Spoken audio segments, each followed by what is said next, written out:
Once a proud symbol of Nigeria's sporting greatness, the National Stadium in Surulere now stands in decay. Built in 1961, it hosted iconic events like the 1973 All-Africa Games, the 1980 and 2000 AFCON finals, and the 1999 FIFA World Youth Championship. But today, unfortunately, it is a shadow of itself, overtaken by decay and years of neglect. A video is now circulating online, capturing the stadium's terrible current condition. Take a look at this video.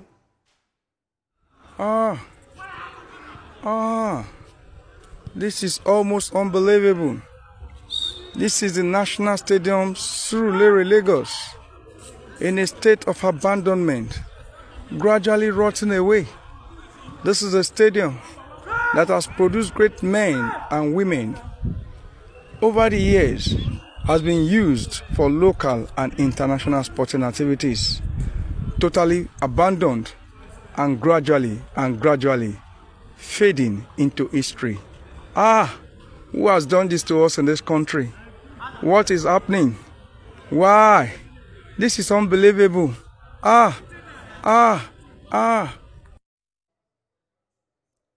This video was very concerning, but also very nostalgic. I think the main question here remains, what does the state of the National Stadium in Surulere say about our commitment to preserving our public infrastructure? I've said it time and time again. Unfortunately, we lack maintenance culture in Nigeria. We've seen many times, we've celebrated sporting greatness, young Nigerians who took global stardom from their athletic prowess. And so we've seen that sports is a tangible global export. Why is the stadium not equipped and maintained for these young people to engage in sports? Let's take a look at social media. Sir Sean says, remembering the National Stadium used to be an iconic landmark, a place where everyone looked forward to visit, including the expatriates now in its past glory. Buildings like this, them no suppose they remind governor make them renovate them. This potential tourist attraction can fetch them significant revenue, but no, they choose to spend money on irrelevant positions. I'm shaking my head. We'll take another tweet. Adeleke says, government should sell the stadium to private individuals.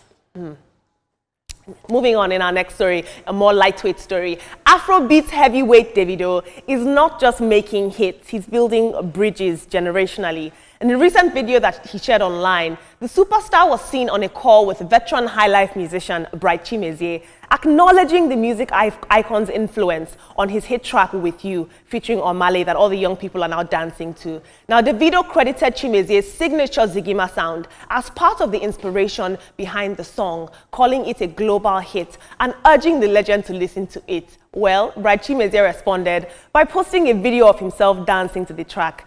Take a look at this.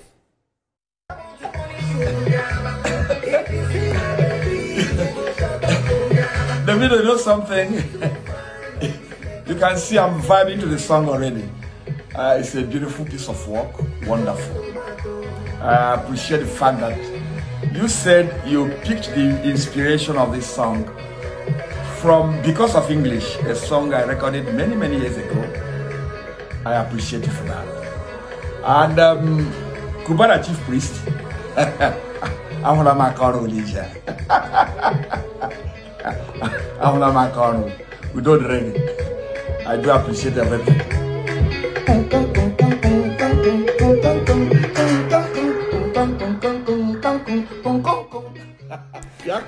I love the vibe that Bright Chimezie was bringing. He's still clearly young at heart. But there was some criticism online. A few people shared the sentiment and they were tweeting online that recognition without remuneration is not enough if he heavily sampled or heavily borrowed from Bright Chimezie's song. But Mr. Bright does not seem to mind, so why should you?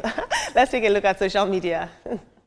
And Alexander says, Davido needs to compensate the man with a house and a car. Nigerians, what is our obsession with house and car? Any small thing. Shandu Jangbadi says, wow, Bright Chimezie, so sad for the musicians we lost. Majek Fajek, Ras Kimono, Christy Esianik Bokwe, Onyeka Onwenu, Sonny Okosun, I hope Oritz Wiliki, The Mandators, Alex O, Edmond Spice, Vino that sang Nigeria Go Survive, Evie Edna Ogoli, and others are doing well. Life is short. I mean, when music was music, I'm sure it's somewhere smiling right now on my set. In another story, a loving grandmother has captured hearts across Kenya after offering 6 live chickens, her most valuable possessions, to pay her grandchildren's school fees at Adiedo Mixed Secondary School in Kenya.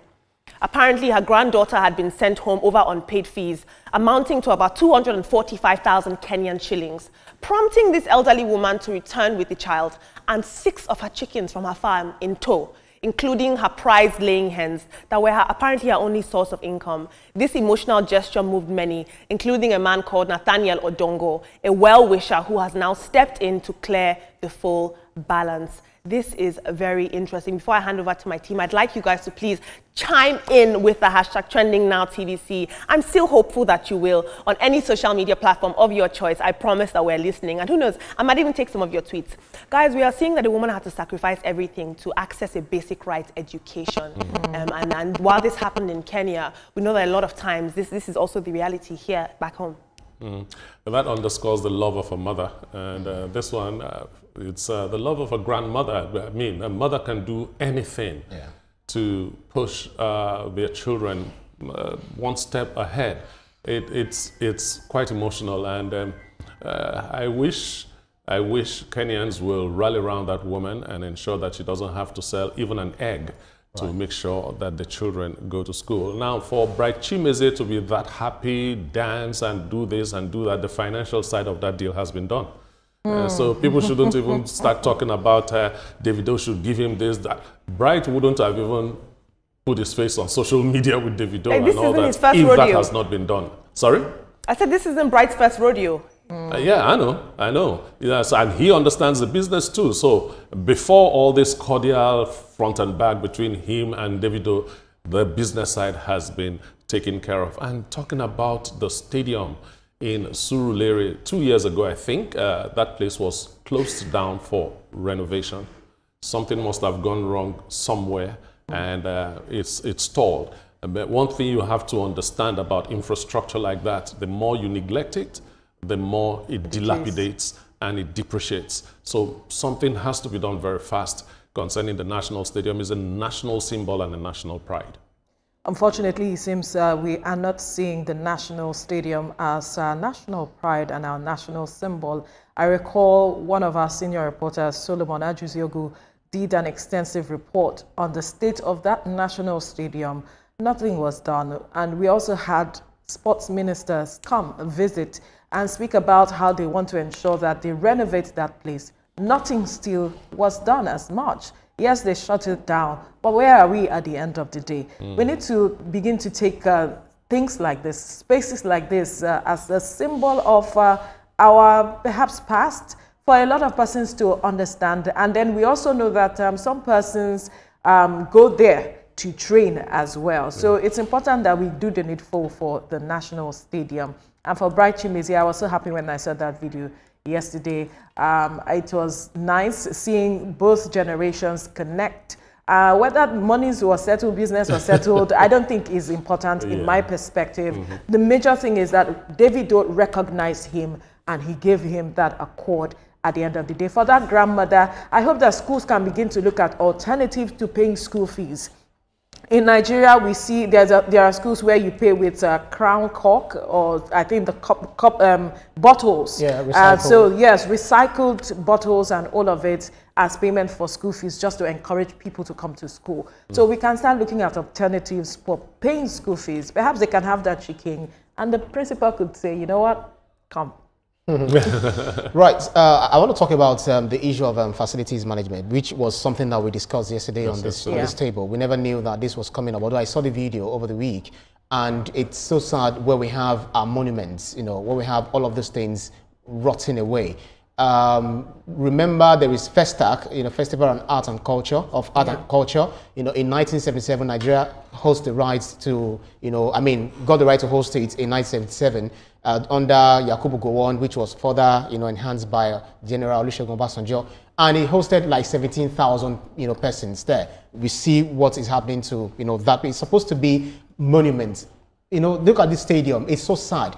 Now it's good that, well, it's on Lagos State soil. We have, at the end of affairs, the president of Nigeria, Bola Ahmed Tinubu, I know that when this gets attention, you know, something definitely will be done. That's what we are talking about it. You know, because over the years, maybe we need to probe how much have they budgeted, you know, for the renovation, for the maintenance of this, you know, stadium. You know, year in, year out, there's always a budget. So they should be questioned. People should be called to account, you know, on this. We can't have this. It's disheartening, and it's not really, you know, speaking good or well of us, you know, outside of the country, I mean, to the outside world. Well, that's my take for that, because it's so pathetic when we have national monuments not being taken care of. How much more the people that are supposed to use it? Thank you so much, Ibrahim.